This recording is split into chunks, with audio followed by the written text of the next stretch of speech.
প্রার্থী করেছি, হয়তো সে সবটা বলেনি আপনাদেরকে। সে আমাদের প্রার্থী, রায়গঞ্জের এমপি প্রার্থী, এবং সে এর মধ্যে এমপি হয়ে গেছে, তার ভোট হয়ে গেছে। তাই আপনারা সবাই হাততালি দিন, আপনারা তাকে আশীর্বাদ দোয়া করবেন যাতে ভাই ভিক্টর সেখান থেকে এমপি হতে পারে। আর 13 তারিখে এখানে নির্বাচন। আমি বেশি কিছু বলতে চাই না, শুধু একটাই কথা বলতে চাই, এখানে মানুষকে আমি নির্বাচনে অংশগ্রহণ করাবো। তৃণমূলের কোন মস্তান কোথায় আছে না আছে জানি না, কোনো মস্তানে আমি হতে দেবো না। তৃণমূলের কোনো মস্তানি গল্প হবে না এখানটায়।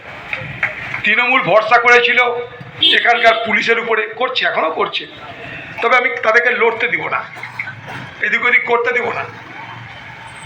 আমরা ডিআইজি মুকেশ কুমারকে ওরা নিয়ে এসেছিল, তাকে হটিয়েছি।